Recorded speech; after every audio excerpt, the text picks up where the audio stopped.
Suatu hari Sayyidina Umar bin Khattab masuk menemui Rasulullah Shallallahu Alaihi Wasallam dengan uraian air mata. Rasulullah bertanya, "Wahai Umar, mengapa engkau menangis?" Kemudian Umar menjawab, "Ya Rasulullah, di depan pintu ada seorang pemuda yang menangis dan tangisannya sangat menyayat hatiku." Lalu kemudian Rasulullah menyuruh Umar untuk membawa pemuda itu masuk menemuinya. Ketika pemuda tersebut hadir di hadapan beliau, Rasulullah kemudian bertanya, "Apa yang membuat engkau menangis? Apakah engkau menyekutukan Allah?" "Tidak Rasulullah." "Apakah engkau membunuh seseorang dengan zalim?" "Tidak juga ya Rasulullah." Rasulullah berkata, "Allah akan mengampuni dosamu sekalipun sebesar langit dan bumi." Sambil menangis pemuda itu berkata, "Ya Rasulullah, dosaku lebih besar daripada itu, dosaku sangatlah banyak, dan aku takut pada kemurkaan Tuhanku." Rasulullah kembali bertanya, "Apakah dosamu lebih besar dari kursi Allah?" "Lebih besar lagi ya Rasulullah." "Apakah dosamu lebih besar dari arsy-Nya Allah?" "Lebih besar lagi ya Rasulullah." "Apakah dosamu lebih besar dari Allah?" "Tentu saja Allah lebih besar dan lebih agung dari segalanya," jawab pemuda tersebut.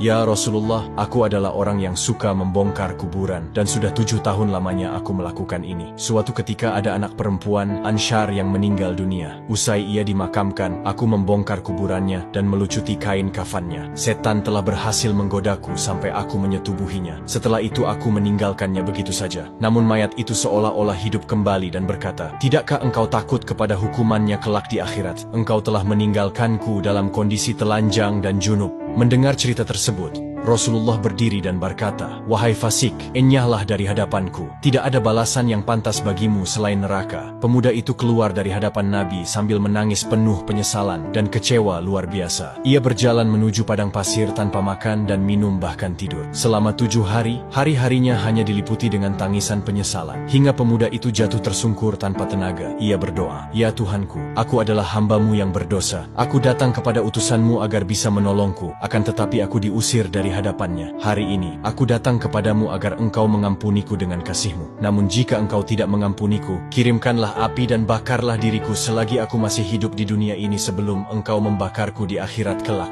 Tidak lama kemudian malaikat Jibril datang menemui Rasulullah dan berkata, "Wahai Muhammad, Allah menyampaikan salam kepadamu." Dan Allah bertanya, "Apakah engkau yang menciptakan makhluk?" Beliau menjawab, "Allah yang menciptakan diriku dan semua makhluk." "Apakah engkau yang memberikan rezeki kepada mereka?" "Tidak, hanya Allah yang mampu memberikan rezeki kepada makhluknya." "Apakah engkau yang menerima tobat mereka, atau engkau yang menghukum mereka atas dosa-dosa mereka?" "Maha suci Allah yang maha memberi pengampunan." "Wahai Muhammad, Allah berfirman, 'Maafkanlah hambaku, karena aku telah mengampuninya.'" Rasulullah Shallallahu Alaihi Wasallam kemudian mengutus beberapa sahabat untuk mencari pemuda tersebut. Ketika pemuda dihadapkan kepada Nabi, Rasulullah memberitahukan bahwa Allah telah mengampuni